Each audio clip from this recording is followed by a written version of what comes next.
Hey, welcome back everybody! It's your favorite vampire, Aveline here.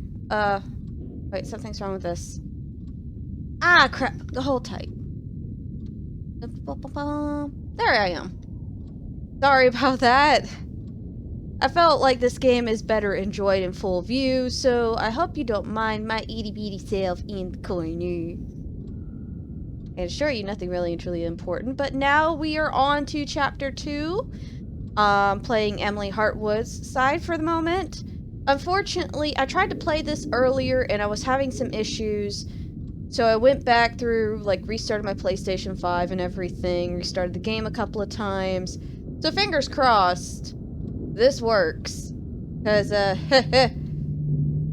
yeah, I was having some complications. There's a couple of bugs in it, I'm not surprised. It's the first few days into the game. So I'm hoping that they decide to,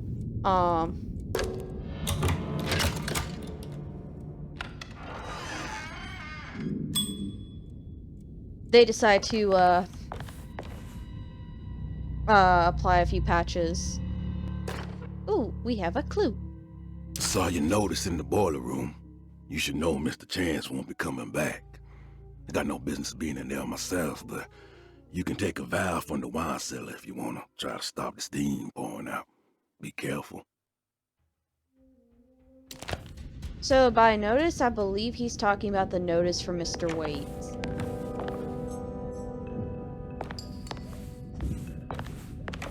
I need the key.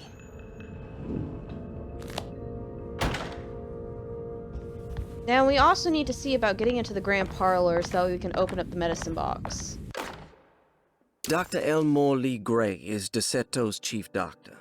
Accounting and all administrative work is handled by me, Paul Waits.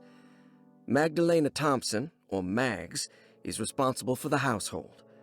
Jean-Baptiste and Charlotte Tabois are responsible for keeping the guests' medical regimens in check. Finally, Jack Chance is our gardener, who can occasionally be seen in the conservatory, but is for the most part busy outside. There are currently 6 guests at DeSeto. Malcolm McCarthy and Ruth Tallant reside on the first floor. Jeremy Hartwood, Elisabetta Perosi, Grace Saunders, and of course, Cassandra Beauregard live on the second floor. Okay. Well, that tells us a lot. You know, we kind of have an idea of where to look.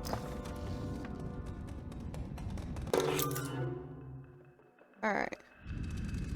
We got the key for room number 6. That's Elizabeth Perosi's room.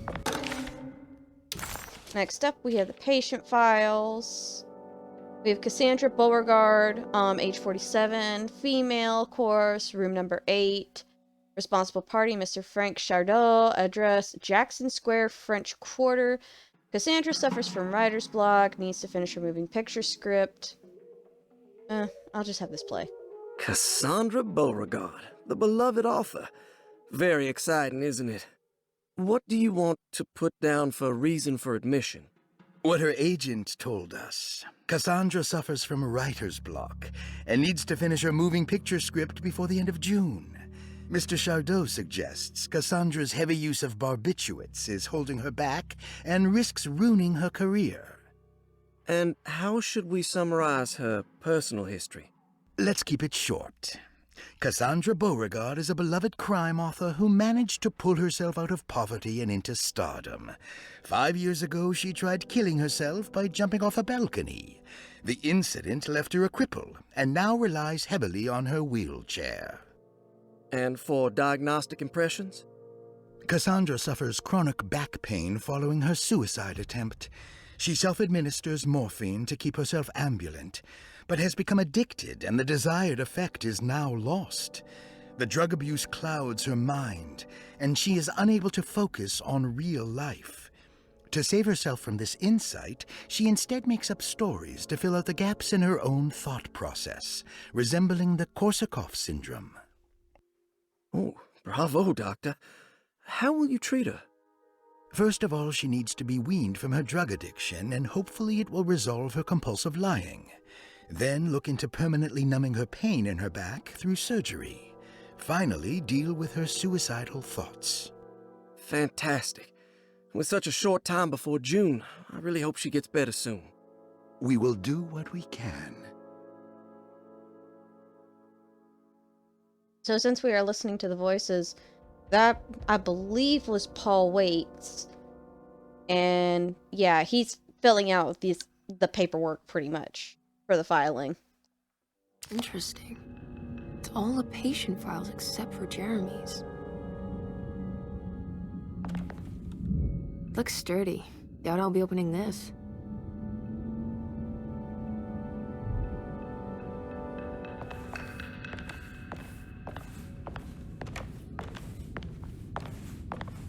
Yep. I need the key. So we still need a key for this one. Alright. Oh, before I forget. I got caught on the corner.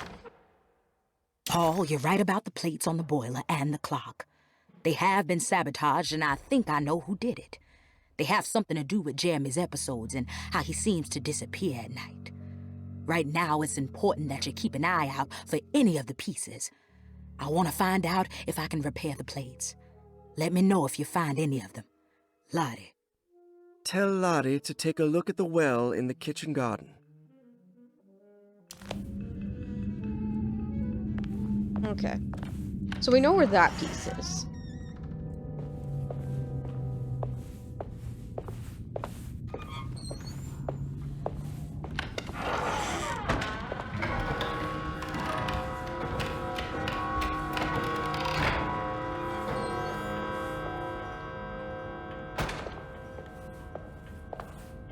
I love how that's just...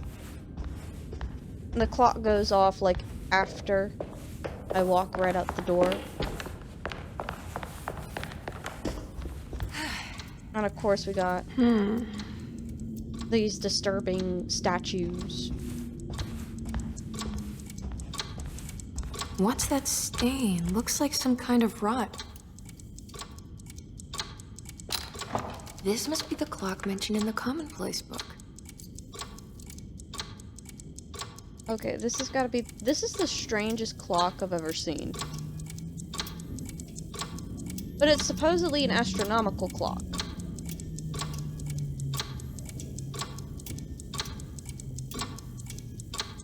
I just don't really understand it. This looks like the thing that held the talisman in the French Quarter, but it's broken and missing some pieces. So...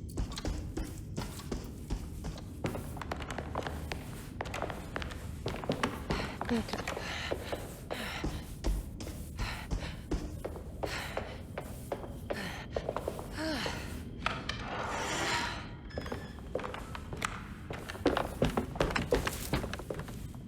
And also, if y'all noticed earlier, when I was playing Edward, I noticed that it looked like somebody had, like, got dragged off this thing. And now, all of a sudden, there's a ladder down there. That wasn't there earlier. Try the keys you got from Batiste. Yeah. Oh, I will. Just give me a second. I wonder if one of these will fit the, medicine box. Nope. Nope. Okay. Well, it's fine. I just wanted to disprove something.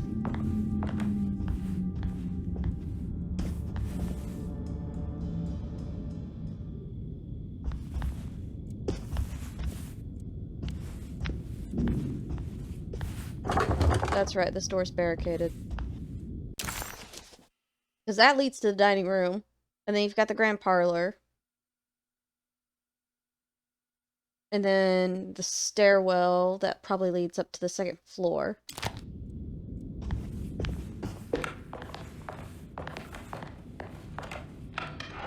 There's a reason why I'm coming back down here, and that's so that way I can pick up this note. And I also want to check out the kitchen again.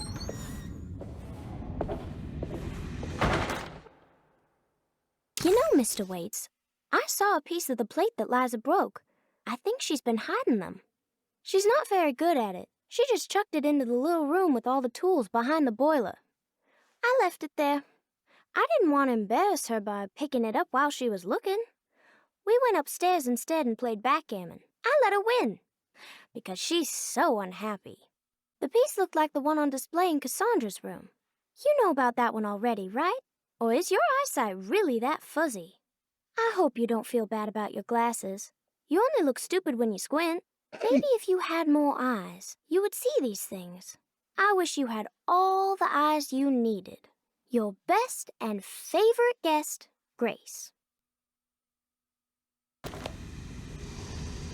Well, that clarified a few things. It's another one of those plates for the talisman. It's also broken and missing some pieces. Okay. And of course, still need the valve. I wonder what would happen if we tried to... Okay, that was dumb. That was dumb. That was uber dumb. Alright.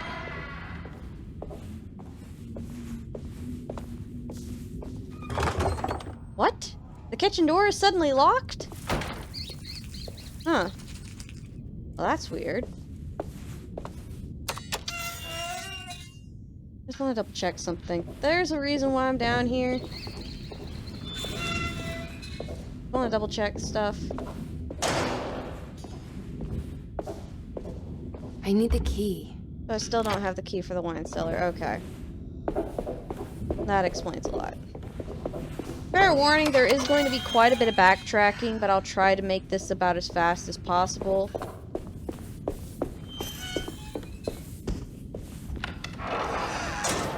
Alright. I head back up to this floor. Because I know we're going to lose Batiste's key.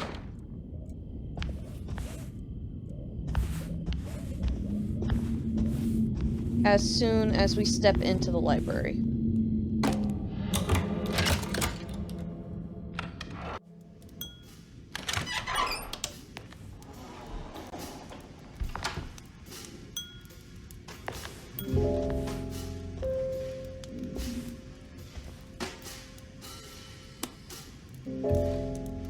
And there's Ruth.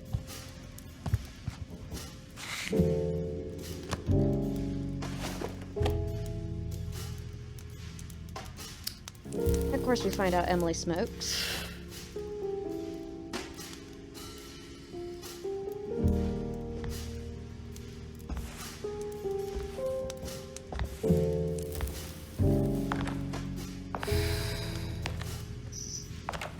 Good evening, Miss Hartwood.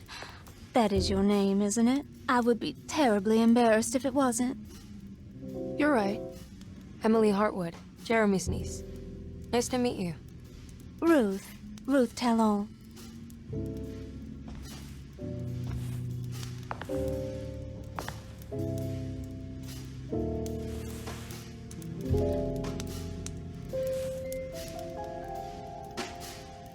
Is that Perique you're smoking? How terribly quaint. Maybe so, but I like it. Would you care to share some? That smell is making me feel very nostalgic.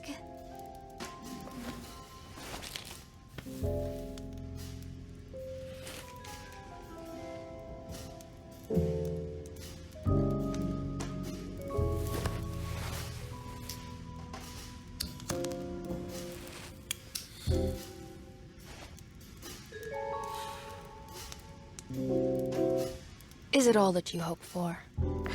I enjoy your light mockery, Miss Hartwood. I can tell we would make great friends. How flattering. Too bad you're locked up in this place. Your insincerity is really refreshing. I wish you were mad as I am. Then you could stay. Give it a few years and I might just be. Lunacy is one of my family's few privileges. Oh, good. I'll be looking forward to it.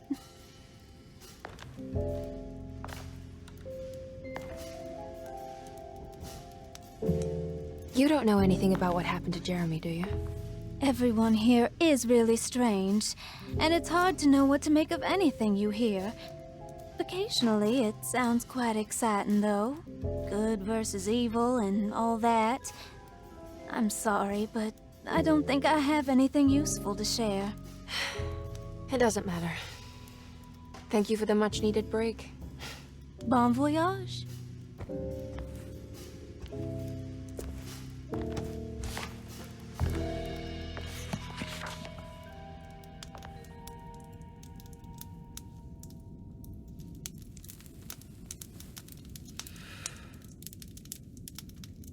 Okay, I don't know who Bruce, mocap actor is, but that was...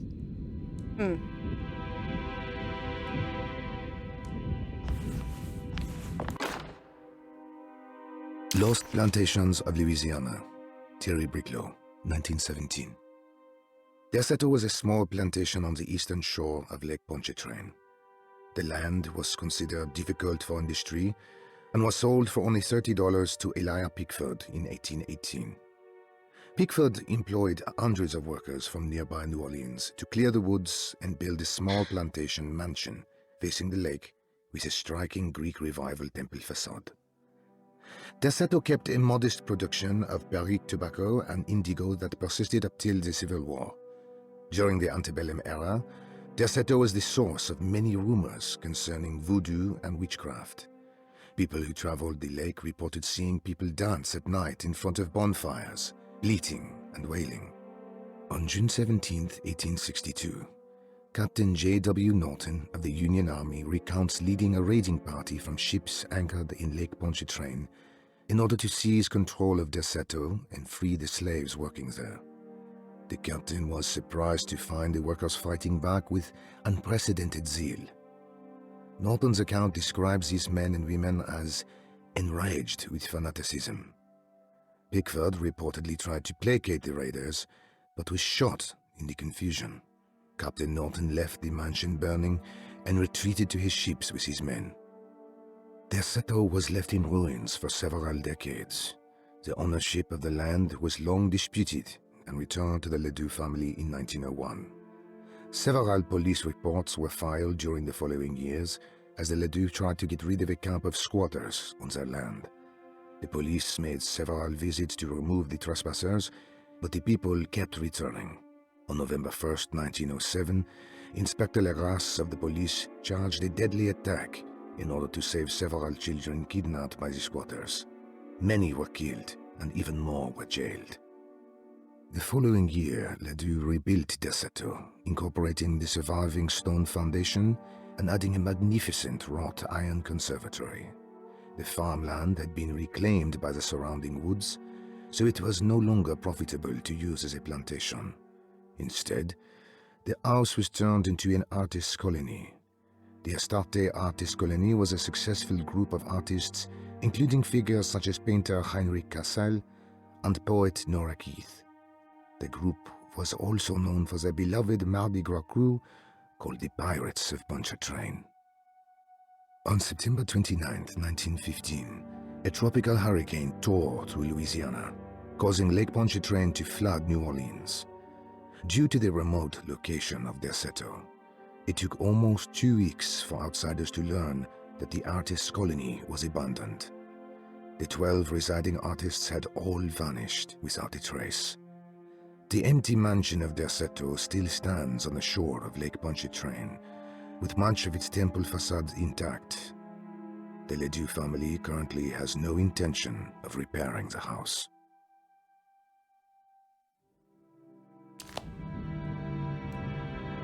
Okay, so that was interesting. But it also gives us that this is set in New Orleans in the 1930s. Which, if you've ever been down to New Orleans, especially in the modern day, you know the place is like full, like the French Quarter and everything. It just has that charm to it. I wouldn't mind going for Mardi Gras one year. I would love to go to Mardi Gras there for 1 year. It's wet shut. So I'm well aware that it's wet shut.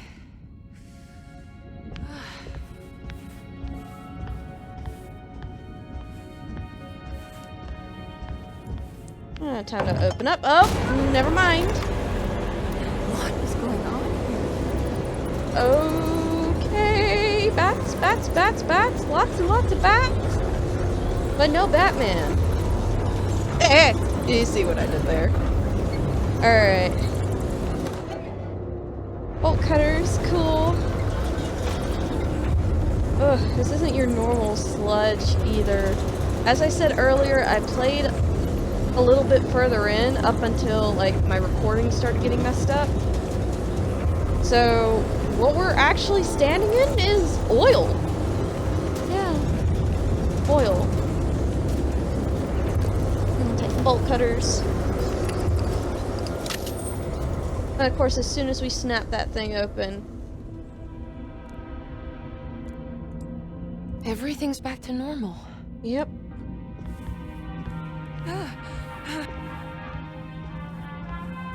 And even the radio's playing. Please don't slap me a copyright strike. This is just part of the game, part of the charm, please. I don't want to get copyright struck.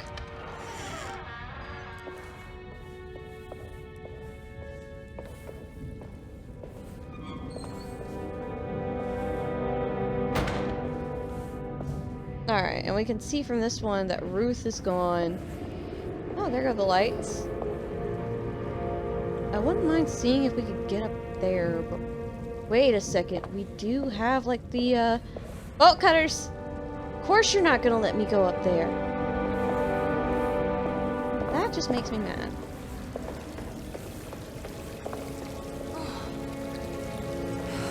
And of course we got the fountain going and everything.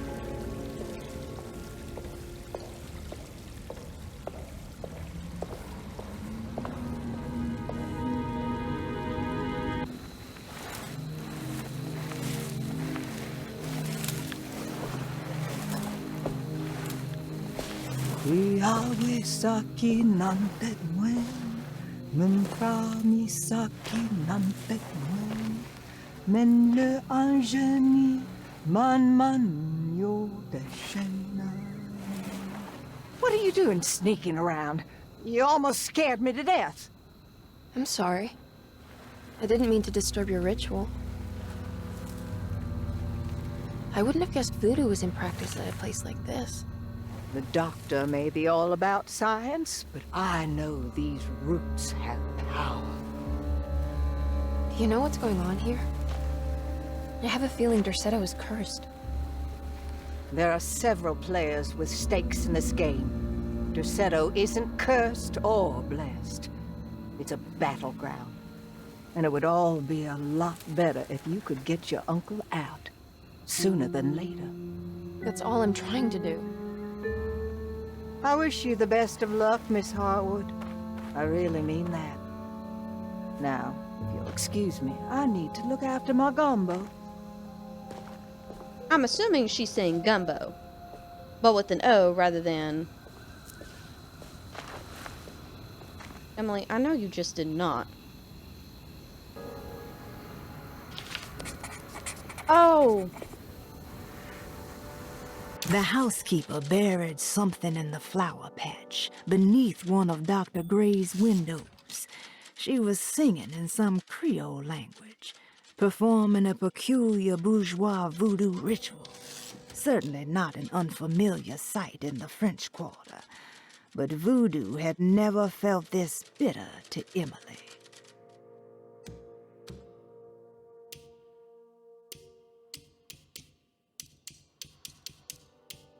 Okay, so everything I do pick up does... Okay. Because here you can get the mummified cat for the,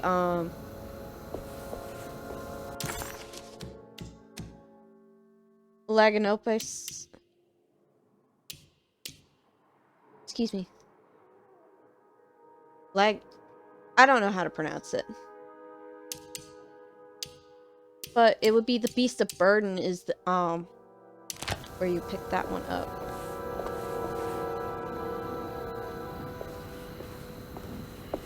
Oh crap, I'm going backwards. Alright. So as we know from earlier... What's that? There is actually... Nope. There is... It's another piece of broken plate.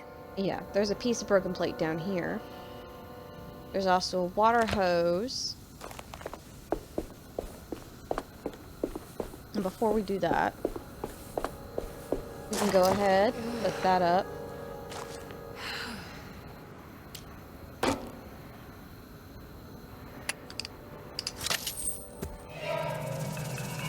It worked. And of course I get stuck in the door.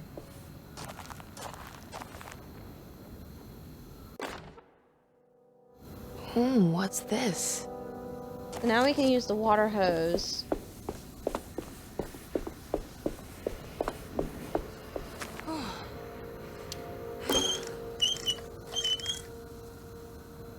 Okay.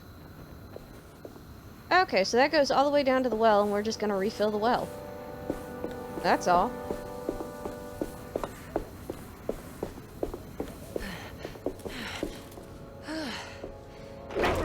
What's up, buddy? You gonna keep watching me? Go ahead, you little creep. Alright. Actually, while that's refilling... There we go. Okay, so I can't get out that way. I was hoping to take another look.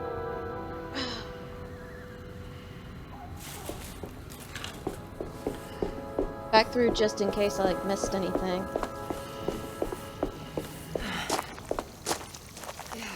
Alright. So now we got that.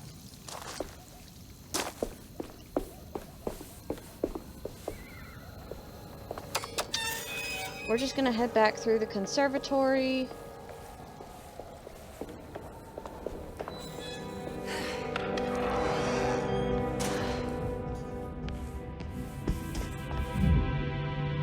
Too bad there's not a way we can get the shotgun. That'd make things a little easier.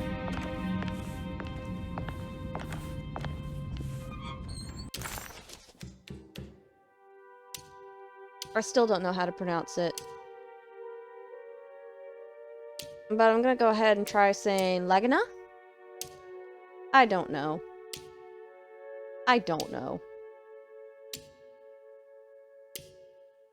I'm suspecting there's actually one piece of this that might have been found in another area that I missed.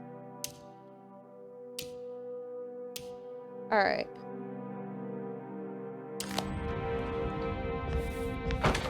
Which is dumb on my part, because I should have doubled back, but I was too freaking terrified.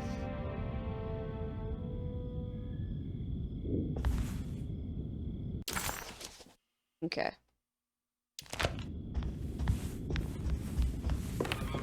So we have another wedge door over here.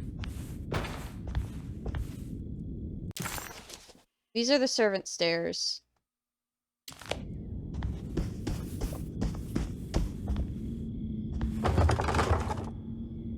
That's locked.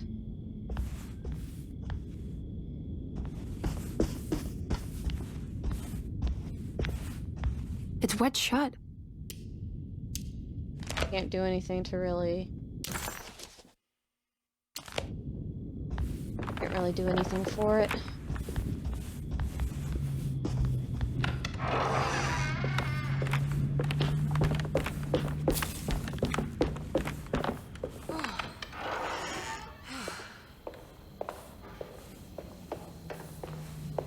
I need the key. And then we can't get in there just yet. Most people would argue that so far this game's fairly easy. I can assure you it's not.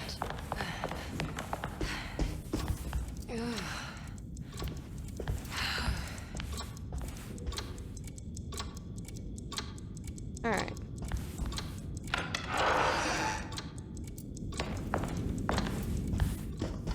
There is one thing we're gonna do. We're gonna stop by Jeremy's room. Jeremy's room. All back to normal. Is it truly back to normal, though? Emily's here.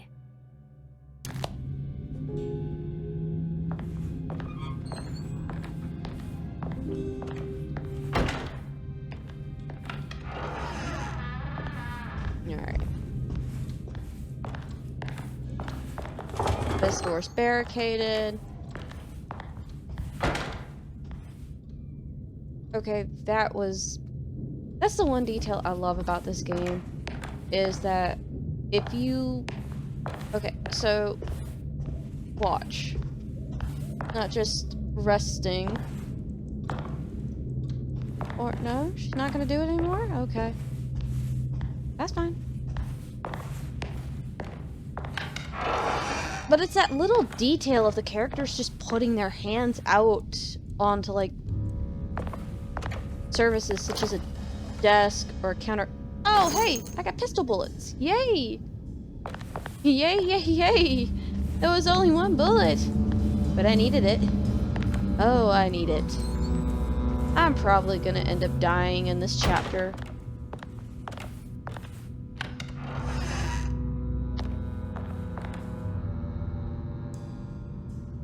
Oh... Weird? Sorry, my recording buffered for a second. Anything in here? Nope. Well, then again, I'm full up on health drinks, so... Nothing in here.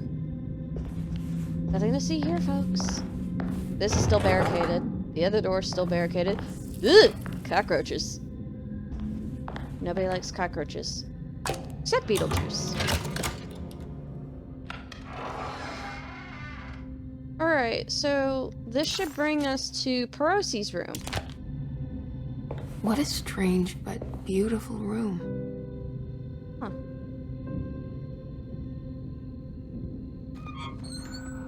Like everything you would expect from an artist. Oh, the same thing happens.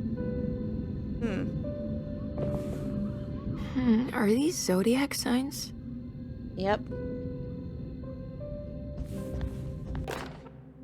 I did it!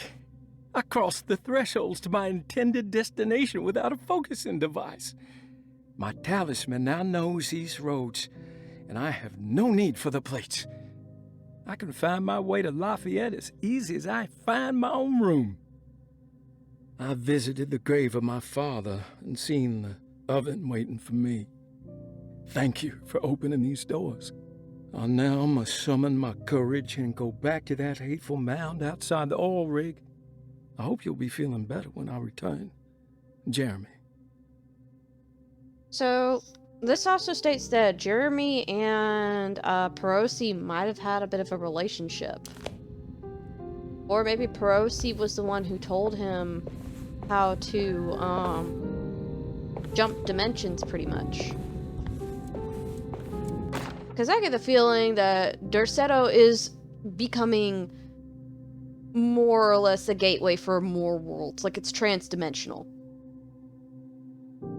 Like, there's multiple portals to multiple places. And Jeremy might have figured a way to do it without needing help.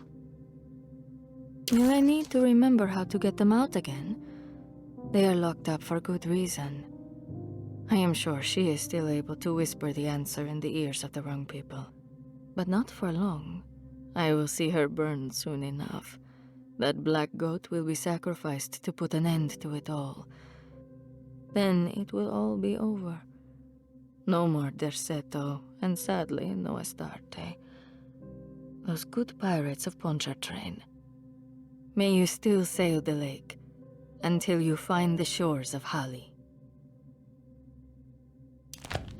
So, it's also kind of obvious that Perosi's also in on it. Excuse me. The Astarte Artist Colony, I'm pretty sure they had a Mardi Gras crew called the Pirates of Pontchartrain when I was a child.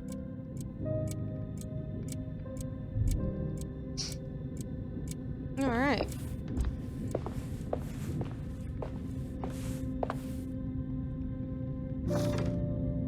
There's some aggressive-looking rot on these paintings.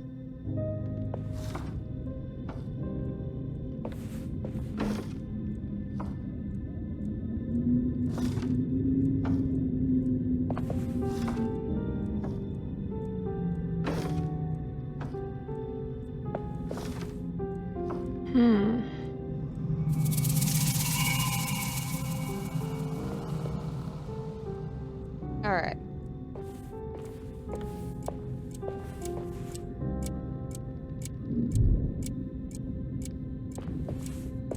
like I said, I played this earlier, so this puzzle was in on it. But pretty much what it is that the names that you see on the back of these paintings match up with the members of the Astarte artist colony. So William Argus, Franklin Mozig, and Nora Keith. And you have to figure them out, figure out the order. So since the order is William Argus, Franklin Mozig, and Nora Keith, it's going to be 2, 9, and 4.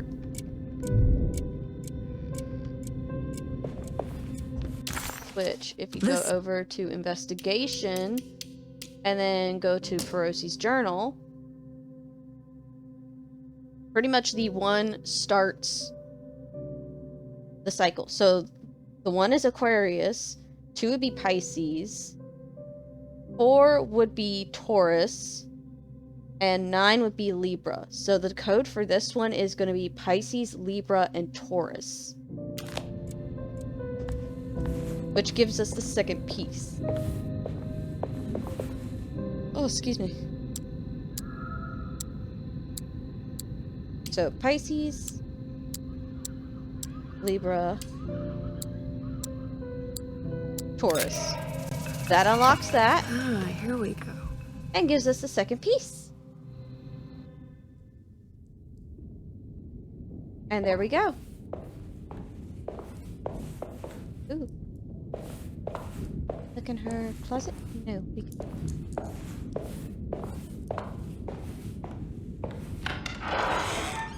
And then, of course, the place is overgrown and everything. And we gotta run. I don't know what's gonna happen. Eek. Okay, through the door. Through the door. And then it just swishes us back. Swishes? Swishes. I meant to say switch. I don't understand what's happening. I mean, any theorist worth their salt would realize that the Resetto is becoming a hub of, like, trans-dimensional portals leading to another world, which probably wouldn't have been that way if Jeremy hadn't screwed shit up.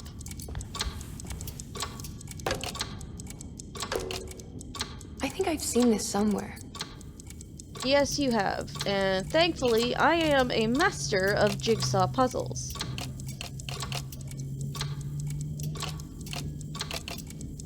Or so I like to claim.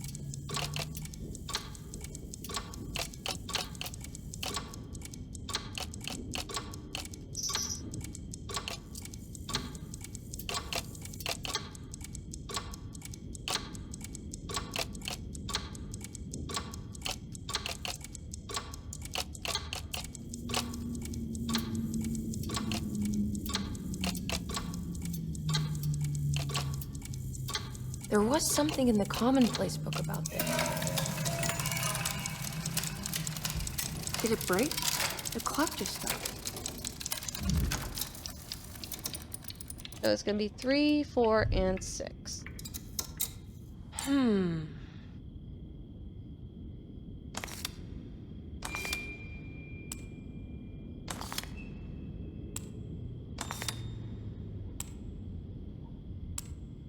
Oh, wait. Small one is 3, middle is 4, big is 6. Cool. I still get confused when it comes to this puzzle.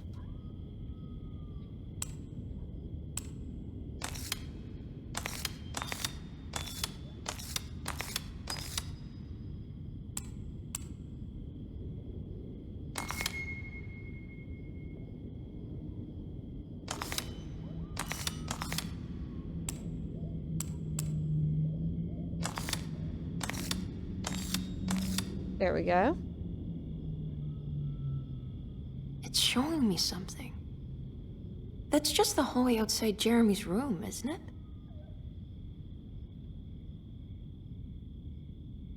So it's pretty much showing us the way to go.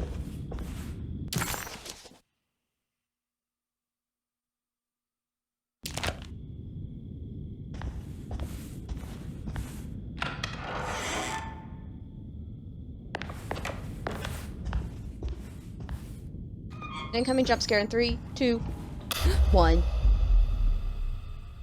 Okay, well, the lights turn out. And of course, you got the eerie, creepy door opening up.